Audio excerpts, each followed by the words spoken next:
एक वक्त था जब नेपाल दुनिया का इकलौता हिंदू राष्ट्र था और वो वक्त ज्यादा पुराना भी नहीं।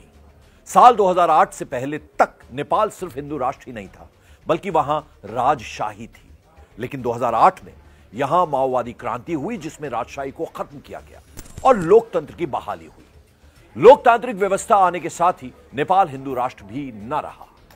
इस बात के 16-17 साल हो गए, लेकिन अब अचानक एक बार नेपाल की सड़कों पर राजशाही के समर्थन में लोगों की भारी भीड़ जुट रही है। नेपाल के पूर्व राजा ज्ञानेंद्र शाह का जोरदार स्वागत हो रहा है। राजा वापस लाओ, देश बचाओ, हमें राजशाही चाहिए और राजा के लिए शाही महल खाली करो जैसे नारों की गूंज पूरे नेपाल में सुनाई दे रही है। तो बड़ा सवाल यह है कि जिस राजा को हटाने के लिए 2006 में बड़े पैमाने पर सड़कों पर विरोध प्रदर्शन हुए थे, अब फिर से उसी राजा को दोबारा वापस लाने के लिए नेपाल में प्रदर्शन क्यों हो रहा है?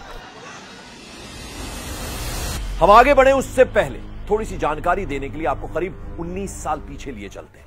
बात 2006 की है, जब राजा ज्ञानेंद्र शाह को गद्दी से हटाने के लिए नेपाल के लोगों ने बड़े पैमाने पर विरोध प्रदर्शन किया था, जिसकी वजह से आखिरकार 2008 में किंग ज्ञानेंद्र शाह को राजशाही खत्म करने पर मजबूर होना पड़ा। तब से ही राजा ज्ञानेंद्र शाह महल छोड़ एक साधारण आदमी की जिंदगी जी रहे हैं। नेपाल में लोकतंत्र तो आया, लेकिन साथ ही राजनीतिक अस्थिरता का लंबा दौर चला, जिससे न सिर्फ वहां भ्रष्टाचार चरम पर है बल्कि नेपाल की माली हालत भी दिनों दिन बद से बदतर होती जा रही है, जिससे लोग आजिज आ चुके हैं। 2008 में नेपाल में लोकतांत्रिक व्यवस्था बनने के बाद 16 साल में अब तक 13 सरकारें बनी हैं। नेपाल में 240 सालों तक हिंदू राजशाही व्यवस्था थी, लेकिन 16-17 साल में ही लोकतांत्रिक व्यवस्था से लोग तंग आ चुके हैं। अलग अलग दलों की सरकारें बनी, लेकिन नेपाल में कुछ भी ठीक नहीं चल रहा है। ऐसे में अब नेपाल के लोगों को अपने पूर्व राजा में ही उम्मीद की किरण दिखाई दे रही है। हालांकि मौजूदा प्रधानमंत्री केपी शर्मा ओली का कहना है कि कुछ लोग बेशक राजशाही की बहाली की मांग कर रहे हैं, लेकिन अब इसकी कोई संभावना नहीं है। बहरहाल नेपाल में बदलाव की सुगबुगाहट के बीच एक दिलचस्प बात नजर आई, जिसका सीधा कनेक्शन भारत से है।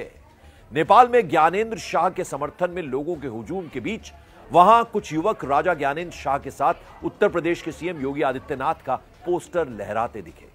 ज्ञानेंद्र शाह ने इसी साल जनवरी में ही उत्तर प्रदेश की यात्रा की थी।